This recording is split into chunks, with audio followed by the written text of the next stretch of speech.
자, 2부. 자, 2부 드시면서 2부 시작해 보도록 하겠습니다. 그 불법의 사람 멸망해야 될 어떤 단일한 어떤 개인을 얘기하는 걸 수도 있고요. 아니면 다른 성경에서 이제 얘기하는 것처럼 적그리스도가 이미 왔다라고 얘기했던 어떤 사도 요한의 증언도 있고. 그래서 하나님을 대적하는 어떤 넓은 범위의 세력 내지는 사상이 될 수도 있고요. 그런 넓은 범위로서의 적그리스도와 정말로 최후에 있을 그 예수님 재림 직전에 등장하는 어떤 특정한 인물로서의 적그리스도, 이 두 가지 개념이 같이 있다고 보셔야 돼요. 성경에서. 성경에서 적그리스도라는 개념을 언급할 때는 하나님을 대적하는 사상이나 그 전체 흐름으로서 얘기하는 게 있고 특정 개인으로서 얘기하는 게 있죠. 이스라엘의 구원은 뭐냐면 이거는 좀 아시는 분은 아실 텐데 막 이스라엘 회복 막 이러는 기독교 그룹 중에서 막 이스라엘 되게 좋아하시는 분들 있죠. 괜히 뭐 책상에 이스라엘 국기랑 태극기랑 이렇게 같이 놓고 막 희문이었어. 네. 괜히 막 예슈아라 그러고 예수님이라고 한 거고 괜히 예슈아 막 맞긴 한데. 나는 솔직히 좀 비호감이야. 약간 한국 사람인데 알레강스 헤어 막 이런 느낌이야. 되게 재수없는 느낌이야. 죄송해요. 아니 그냥 뭐 예수님이라고 말하면 되지. 뭐 자기가 언제부터 유대인이었다고 뭐, 예슈아 막 이러면서 예슈아의 재림이었고. 그게 이제 그런 분들이 있어요. 그러니까 이스라엘 되게 좋아하시는 분이 있어요. 기독교인 중에. 근데 저는 그게 왜 그런 사람들이 생기는지를 지금 이제 신학적 맥락을 얘기해 드릴게요. 성경에 보면요. 마지막 때에 이스라엘의 회복이 예언되어 있습니다. 이스라엘의 회복. 근데 이제 문제는 이 이스라엘의 회복이 보통 그리스도인 전체 뭔가 이렇게 평균적인 상식적인 또 이러면 반대 지형에서 욕먹을 텐데 어떻게 몸을 차려야 될지 모르겠네. 어쨌든 보통의 이해는요, 우리가 갖는 그냥 성경이 말하는 기본 어느 것도 다 균형을 잡은 어느 걸로 해석해도 다 괜찮은 기본 이론은 뭐냐면 유대인이든 이방이든 한국 사람이든 미국 사람이든 일본 사람이든 구원받으려면 어떻게 된다 그러죠? 예수를 그리스도로 믿어야 돼요. 그렇죠? 근데 이제 저의 개인적인 어떤 입장은 이스라엘의 회복에 대한 예언이 있다고 치더라도 그 회복이 이스라엘의 민족적이죠. 혈통적인 이스라엘 사람들 있잖아요. 지금 이스라엘 국가가 있잖아요. 근데 그 사람들이 지금 뭐 무슨 야후나드 총리? 뭐 이름도 모르겠다. 뭐 총리 이름까지 알더라고. 베냐민 네타냐후. 네타냐후? 네타냐후. 네타냐후. 나나도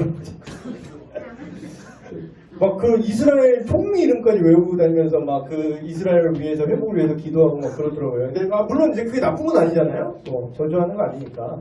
근데 이제 저는 굳이 그렇게까지 이렇게 생각해야 될까라는 그거는 있긴 한데 그들이 이제 그렇게 생각하는 이유는 이런 성경에 언급된 로마서 11장이라든가 이스라엘 마지막 때 이방인의 충만한 수가 돌아오게 되면은 온 이스라엘이 구원을 받으리라. 이렇게 이제 예언같이 나온 구절이 있어요. 근데 이제 이거를 그들은 해석이 몇 가지 갈리는데 어떤 해석이냐면 그 소위 말하는 이스라엘 매니아 분들은 뭐냐면 국가적인 이스라엘의 회복을 되게 중요시합니다. 그래서 만약에 이스라엘이랑 어디 나라랑 지금 전쟁 나고 뭐 팔레스타인 어떤 국가랑 전쟁 나면은 무조건 이스라엘 편을 들어야 되는 거예요. 근데 이제 약간 근데 물론 이제 미디어에서 이스라엘을 좀 왜곡 보도하는 게 있긴 해요. 예를 들면은 이스라엘이 팔레스타인 그 지금 분쟁 지역이잖아요. 거기 지역에 뭐 이스라엘이 미사일을 쐈는데 포를 쐈는데 거기 어린애가 맞아서 죽었다 막 그래서 막 이스라엘 막 까는 기사들 막 나오잖아요. 근데 이제 그거 내막도 보면은 이제 그 인간 실드 치는 거지. 그러니까 예를 들면 이런 겁니다. 옛날에 이제 베트남 전쟁 때 우리나라도 비슷한 거 당했는데 뭐 인간 방패 쓰는 거죠. 어린애들을 이렇게 밀고 나온 거야. 뒤에 총 들고. 그래서 야, 니네 인권에 어린애인데 총 쏠 수 있어? 그럼 지는 막 총 쏘는 거야, 여기서. 그럼 어쩔 수 없이 그냥 폭탄 떨어뜨려 다 죽이잖아. 그러면 어린애를 어떻게 죽일 수 있냐. 또 이렇게 외부 플레이를 하는 거야. 언론 플레이를 하는 거지. 그러니까 얘네들이 그러면 어린애를 같이 죽인 애가, 물론 이제 그것도 되게 안타까운 선택이지만, 적군의 어린애를 살해한 게 잘못인 건가요? 자국 어린애를 방패 삼고 나가서 전략으로 쓰는 놈이 잘못된 건가요? 누가 원인 제공은 누구예요?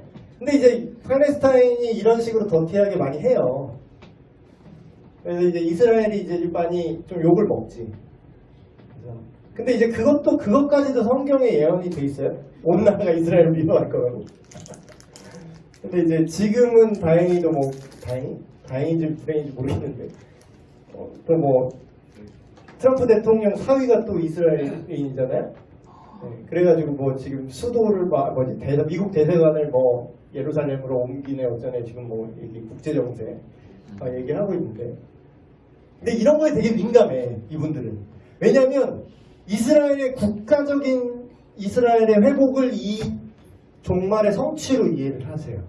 그래서 막 백투 예루살렘 막 이런 거 얘기한 선교적인 구호 외칠 때 그런 분들 있죠. 막 예루살렘을 회복해야 됩니다.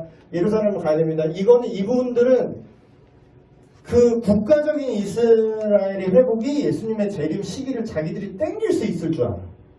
근데 아까 제가 말씀드렸듯이 이 시기를 대충 어림짐작하는 것까지는 100번 양보해서 그럴 수 있다고 해도, 내가 이렇게 하면은 그러면 뭐 반자동이잖아.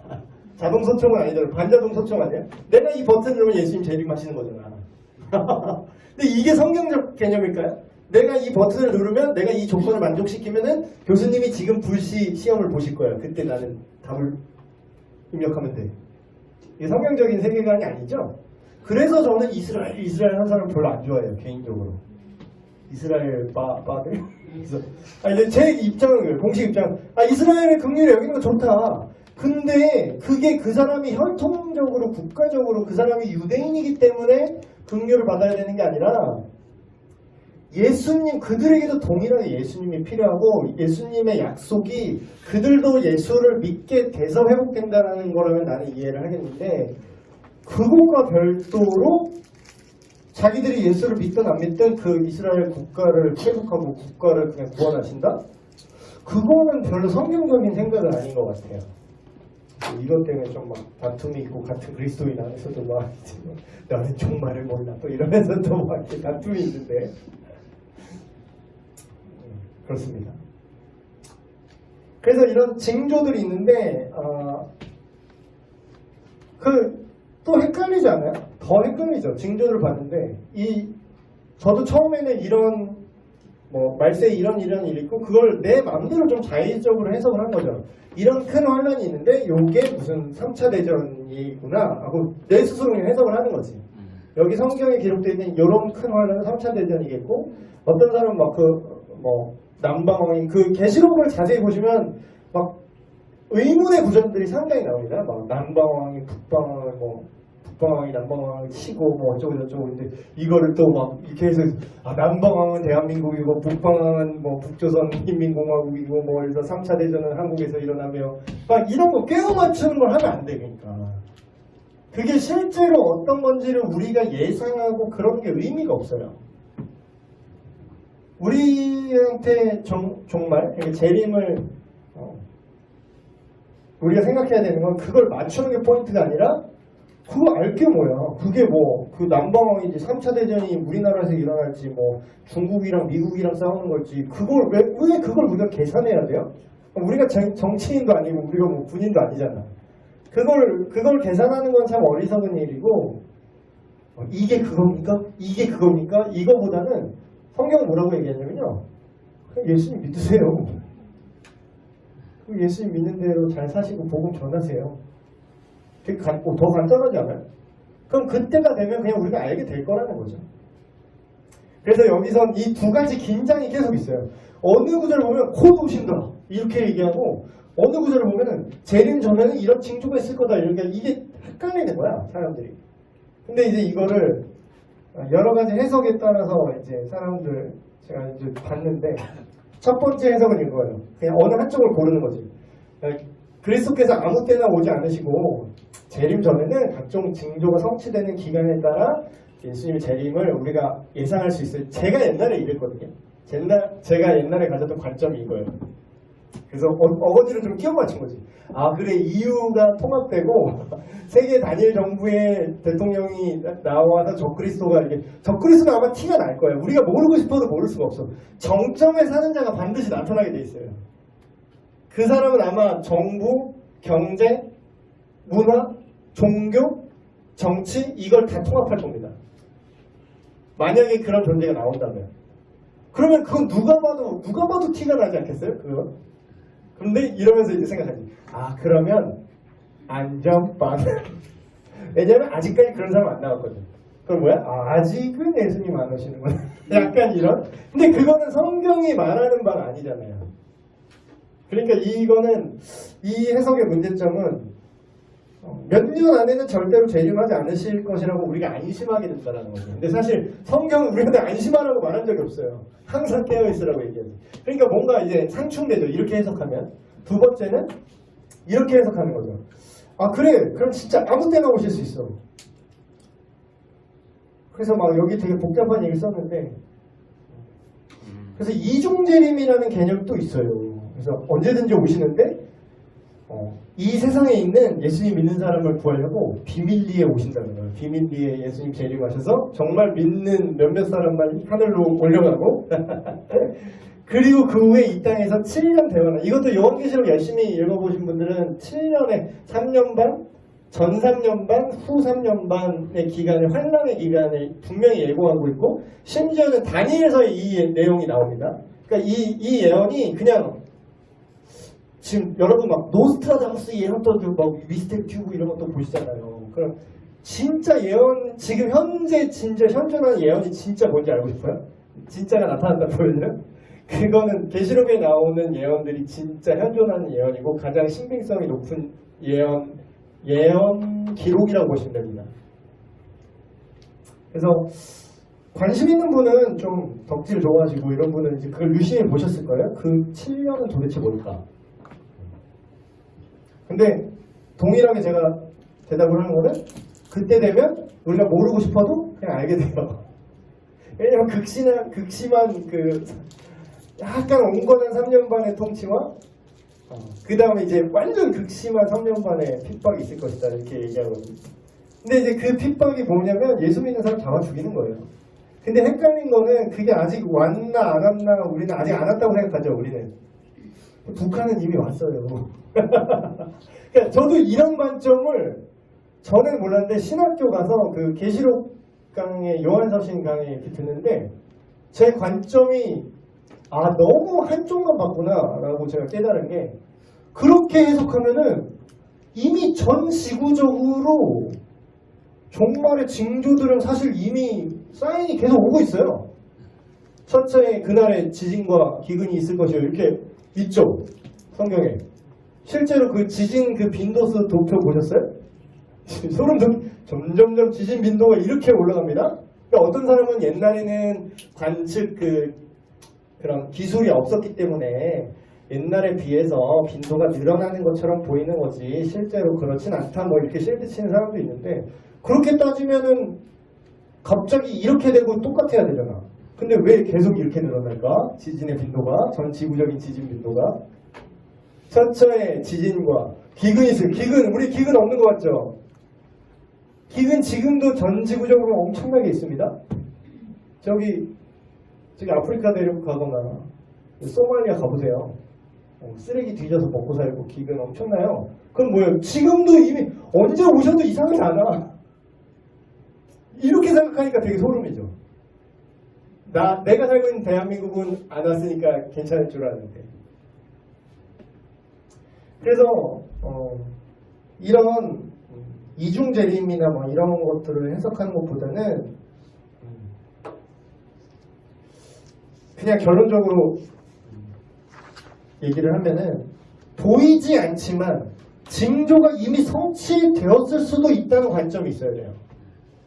그러니까 내가 핍박 안 당한다고 지금 말세의 극심한 핍박이 아직 안 왔어라고 생각하는데 북한은 이미 왔다고. 그러면 어느 기준에 맞춰야 될까요? 그리고 예수님이 처음 오셨을 때 징조 역시 이것도 생각해보면은 성경에 보면은 성탄절 맞으면 항상 그 연극하잖아요, 성극. 그래서 동방박사 세 사람이 낙타 타고 이렇게 오면 저 하늘의 별을 보고 이렇게 징조를 보고 왔다. 그럼 예수님이 오실 징조를 뭐 전 지구인이 다 알았습니까? 목동 몇 사람, 동방박사, 그리고 그 얘기 들었던 몇몇 사람들 몰랐어요. 아무도 몰랐어요. 근데 오셨잖아요. 근데 물론 이렇게 몰래 오진 않으세요, 재림은. 그래서 예측하지 못한 시점에 오신다는 것과 또한 오시기 전에 징조가 있다라는 이 두 주장이 상충되지 않을 수 있죠. 예상하지 못하게 오시는 거지. 징조가 있는데 모두가 그 징조를 전지구적으로 다 확인할 수 있는 건 아니니까. 그래서 이렇게 해석하면은 이 두 가지의 긴장이 좀 해석이 되죠. 그래서 앞에 얘기했던 걸 다 반박을 하고 있는 거예요. 전 세계에 복음이 선포된다는 게 여러분이 전 세계에 복음이 선포된 그 시점을 딱 여러분이 알 것 같아요? 지금이야. 뭐 이렇게 뭐 사랑의 온도계처럼 이렇게 띡띡띡띡 이제 모금 금액 올라가서 이제 ARS 올라가서 이제 세계 복음 야 모두 온 세상의 복음이 선포됐습니다 여러분. 이거를 통계를 잡을 수도 없고 조사하는 것도 불가능해요. 그럼 뭐예요? 모른다는 거잖아요. 그게 됐어도 모를 수 있어요. 그렇죠? 대환란도 아까 지금 제가 말씀드렸죠. 심지어는 1세기 때도 이 대환란이 이미 왔다고 생각을 했습니다. 왜냐면 로마 막 네로 막 황제가 막 기독교인 다 잡아족치고 막 다 막 그 바울 그 영화 나오잖아요. 사람 인간 휴먼 토치야 진짜 휴먼 토치. 그 초인 휴먼 터치 말고요. 진짜 인간을 그 횃불로 써요. 가로등 마냥. 인간의 기름이 있대요. 그래서 불 붙여 놓으면 꽤 오래 탄대요. 그 불 붙어 있는 사람이 그리스도인입니다. 예수 믿는 사람들. 그러니까 주 예수에 어서 오셔서 이 얘기 안 나오겠어요? 그런 시대인데. 극심한 박해 후에 오실 거다. 극심한 박해가 그때였잖아. 지금이잖아. 그러니까 진짜 오실 줄 알았지. 대환란. 거짓 그리스도와 거짓 선지자. 이미 이런 일들이 지금 많이 일어나고 있어요. 그래서 의도치 않게 이미와 아직의 긴장감이 계속 유지가 됐죠. 이미 거짓 선지자도 많이 나타났는데. 이것도 얘기해야겠다. 아까 그럼 목사님 그럼 궁극적으로 역사의 마지막에 등장하는 그 초인과 같은 그 육화된 적그리스도가 등장해야 된다고 하지 않았습니까? 북한 사람 볼 때 그 육화된 적그리스도가 누군 것 같아요? 북한 그리스도인 볼 때 김정은이지. 네로 시대 때 네로 황제 시대 때 그리스도인이 육화된 적그리스도 아까 그 성경에 말하는 진짜 이 땅에 임재라고 하는 건 너무 거창하다. 임재한 사탄의 화신이 누구라고 생각했었어요? 네로 황제지. 그러니까 이미 온 것 같은데 아직 아닌 것 같은 이런 애매한 긴장이 이것도 계속 유지되는 거죠. 근데 그나마 확실한 거는 뭐냐면 하늘의 강력한 징조. 근데 이것도 일식월식 계속 있었는데요. 달이 빛을 잃은 적 있었는데요. 해가 빛을 잃은 적 있었는데요. 이러면 또 이제 할 말이 없는 거지. 그래서 막 하늘의 권능들이 흔들리고 뭐 별이 떨어진다. 유성 계속 떨어지는데 또 이렇게 얘기하면 이것도 이미 온 건가? 되게 헷갈릴 수 있어요.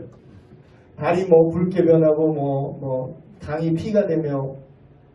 여러분 저기 해외 토픽 보셨어요? 피강. 그게 어떻게 되냐면 그 안에 무슨 성분? 플랑크톤인가 미생물이 죽어서 어떻게 되면은 물이 빨간색이 돼요. 그러니까 나는 그거 보면은 성경에 그 말세대의 징조들이 나와요. 근데 그게 이미 다 나와 있어. 강이 피로 변했어요, 여러분. 물론 그걸 직역해서 정말 이렇게 막 먹었더니 쇠맛이 피맛이 아니네요. 그러면 또 이제 그러니까 이제 장르의 이해가 필요한 건데. 그러니까 어떻게 생각하면 이미 이루어졌다고도 볼 수 있는 징조들이 너무 많다는 거예요. 불법의 사람. 네, 이것도 얘기하죠. 이스라엘의 구원. 이것도 되게 헷갈린 게 이스라엘 구원을 어떻게 보느냐에 따라 또 달라져요. 이미 이스라엘의 회복이 이루어졌다라고 볼 수도 있어요. 굳이 해석하면. 왜냐면 몇 년도요? 이게 역사에 약해가지고 1900 이스라엘 다시 재건된 나라가 1948년인가요? 국가로서 이스라엘 갑자기 없던 나라가 다시 생겼어요. 1948년 맞나요? 제 역사에 약해. 제 숫자를 제가 잘 못 외워요. 대충 무슨 일이 있었는지만 알아. 그럼 뭐예요? 없었다가 영국이 갑자기 와갖고 야 이스라엘 땅 줘. 그래갖고 막 팔레스타인 뭐라고요? 야씨 팔레스타인 애들한테 야씨 야 줘. 이스라엘 독립. 갑자기 이스라엘 생겼잖아. 지금 있잖아요 이스라엘 나라. 없었는데 생겼잖아. 그럼 뭐야? 회복된 거지. 어떻게 보기에 따라서 이것도 회복이 됐다고 볼 수 있죠? 그리고 실제로 구약의 그 약속들 있죠. 너희가 나를 느헤미야 1장 우리 설교하고 있는 그분 거기서 예언 나오잖아요. 너희가 나를 대적하면은 내가 너희를 땅끝까지 갈갈이 찢어버릴 것이고 너희가 그 땅끝에 흩어져 있을지라도 다시금 회개하고 나를 찾으면 내가 다 모아서 나라를 세울 것이다. 실제로 됐잖아 그게. 1948년인지 정확히 모르겠지만. 그럼 뭐예요? 이것도 헷갈리는 거지. 이거 어떻게 보기에 따라서 이미 이스라엘이 구원받았다고 볼 수 있고 아직 전체적으로 이스라엘 백성들이 다 예수님을 믿게 되는 것을 구원으로 본다면 아직 안 온 걸 수도 있고. 그래서 결론은 뭐냐면 이런 여러 징조들이 미래적인 어떤 사건을 예측하는 한편은 예측일 수도 있고 아니면 이미 이루어졌을 수도 있어요. 그래서 이걸 두 가지 관점을 다 갖고 계셔요. 그래서 예수님께서는 언제든지 재림하실 수 있다고 보는 게 맞아요. 아까 불시 시험 보는 거를 예를 든 것처럼. 근데 저는 이게 100% 하나님의 의도라고 확신하는 게 인간이 간사하잖아요. 여러분 왜 점집에 왜 갑니까? 사람들이 점집에. 복채를 왜 들고 가서 점집에 왜 가죠? 요새는 좀 타로점이지. 요새는 좀 더 세련돼가지고. 서양 귀신한테 물어보더라고. 또 세련됐으니까 또 있어 보이겠죠. 서양 귀신 물어봐야 되잖아요. 구슬, 수정구슬 이런 거 갖다 놨대. 물론 들어가서 보진 않았습니다. 겉을 지나가냐고 보이더라고. 되게 신기하네. 그럼 왜 사람들이 그거 돈 주고 가서 그 얘기를 듣고 싶죠? 왜 미래를 알고 싶잖아. 왜 미래를 알고 싶죠?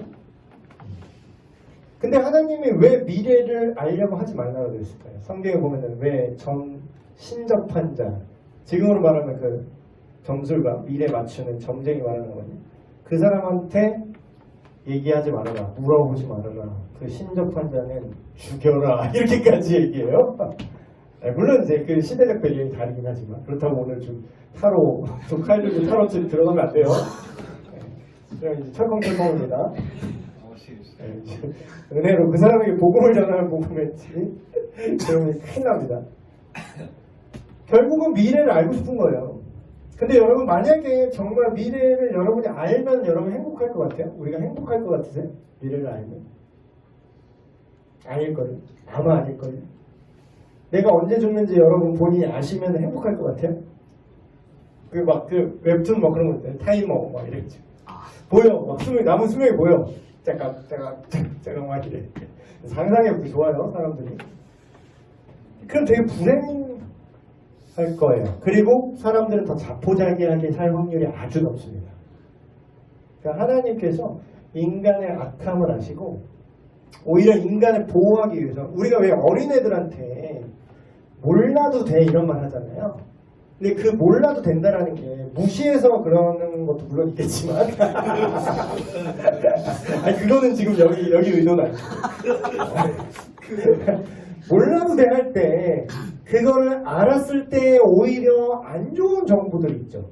지금 너의 수준과 지금 너의 단계에서는 그걸 아는 게 독이 될 때가 있죠.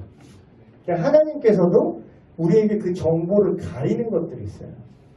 그래서 성경이 말하는 데까지만 움직이고 성경이 말하지 않는 곳에서 멈춰라 이런 격언이 있거든요. 그래서 근데 여기까지가 한계예요. 지금 제가 알려드린 여기까지가 성경이 종말에 대해서 예수님이 재림에 대해서 언급한 게 이 정보가 한계입니다. 그럼 더 이상 추측을 해야 돼요? 말아야 돼요? 여기서 멈춰야 되는 거예요. 근데 명확한 건 뭐예요? 언젠지는 정확하지 않고 그러나 언제든지 오실 수 있다. 그러므로 우리는 어떻게 해야 된다? 항상 긴장하고 항상 책임 있는 삶을 살아야 된다. 그래서 집 팔지 마시고 정말 막 이러면서 뭐 근데 물론 이제 전도할 때 이제 예수님 이제 재림하십니다 오십니다 뭐 이렇게 전도하는 사람들 있잖아요. 피켓 들고. 근데 이제 그런 사람들은 이제 임박한 종말을 그러니까 회개를 촉구하는 거는 이해돼. 근데 이제 그거를 이제 그런 전도 방식이 사실 되게 안 먹히는 이유가 이미 그런 가짜들이 이미 페이크를 한번 줬기 때문에 그거를 보면 이제 별로 좋은 생각이 안 들어. 그냥 사이비 이런 느낌이 들어. 심지어는 목사님 나도 그걸 보면서 사이비 약간 이런 냄새가 나는데 근데 정말 정직하게 신학적으로 생각하면 그게 저게 사이비는 아니지. 그렇지. 그렇지만 일반인들이 볼 때는 진짜 사이비 냄새 나죠. 그래서 이제 여러분들이 교리 시간에 지금 이런 재림에 대한 종말에 대한 좀 이렇게 전체적인 성경적인 그림을 갖고 계셔야만 여러분이 전도를 한다거나 이건 사실 전도의 긴박성과도 연결이 됩니다.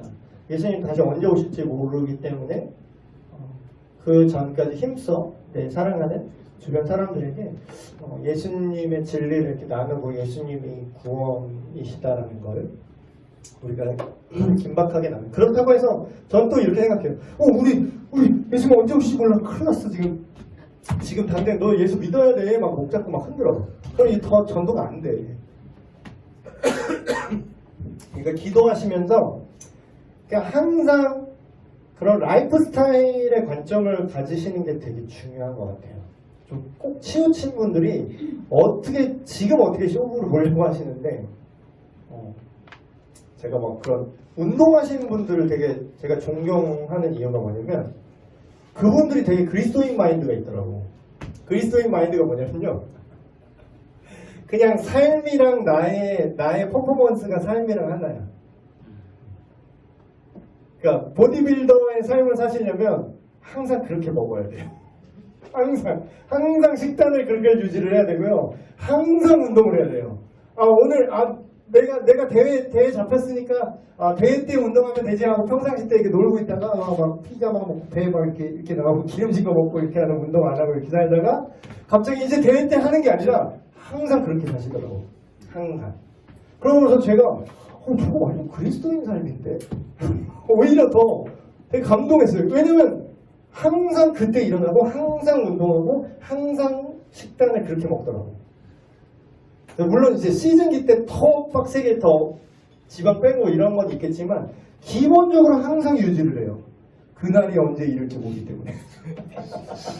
그래서 이게 난 보디빌더 선생님한테 난 배워야겠다. 예수 믿는 거를 저렇게 믿어야 되는데 예수님은 내가 항상 성경 보고 항상 기도하고 항상 하는 예수님의 그 가치관으로 생각하고 그 루틴을 계속 유지하고 우리가 나쁜 거 안 먹고 먹는 것도 좋은 거 먹고 막 이상한 잡설 막 안 듣고 그게 오히려 그 사람은 그 육신만 다루는데도 그렇게 수도사같이 사는데 우리는 영혼한 그 영혼을 다루는 사람들인데 진짜 그분만도 못하게 사는구나 싶어서 바울이 육체의 연단은 약간의 유익이 있으나 영적인 것은 더 큰 유익이다 했는데 육체의 연단도 잘 못하는 것 같아요. 육체의 연단하는 분한테 좀 배워야 될 것 같고 그래서 재림도 그런 우리의 삶의 루틴을 이런 인식 속에서 우리가 어떻게 살아야 될지 오늘 하루를 내가 어떻게 책임 있게 살아갈 것인가 그거를 내일 당장 지구가 멸망하더라도 사양나무 심겠다라는 심정이 오히려 그리스도인의 라이프 스타일이 아닌가. 내가 내일 예수님 다시 오시든 나는 다음 주에 있을 천년왕국을 준비해야 돼. 교리 강의를 준비해야 되는 거지. 갑자기 막 팽개치고 심함이든 뭐든 이제 내일 천국이야 막 이러고 막 이렇게 살면 안 되는 거야. 그래서 오늘 재림 간단하게 캐주얼하게 알아봤고요. 기도하고 마치겠습니다. 하나님, 종말론 마지막 때에 있을 일들에 대해서 성경 안에서 언급된 부분들을 함께 찾아보았습니다. 예수님의 다시 오심, 우리가 너무나 쉽게 매주 저리로서 사는 자와 죽은 자를 심판하러 오시리라 고백하지만 우리가 그 재림에 대해서 더욱더 성경적인 깊은 이해를 갖길 원합니다. 우리가 예수님의 재림을 두려워하거나 아니면 과도하게 너무나 지금 사는 세상이 힘들어서 자포자기식으로 예수님 오십시오 하는 것이 아니라 항상 주님 안에 깨어서 기도하고 언제나 복음에 합당한 삶을 살다가 갑작스럽게 주님 오실 때라도 언제든지 주님 오시옵소서 기쁨으로 맞아들일 수 있는 우리가 될 수 있도록 항상 준비된 우리가 되게 하여 주시옵소서. 우리 주 예수 그리스도의 이름으로 기도합니다. 아멘. 마쳤습니다. 수고하셨습니다.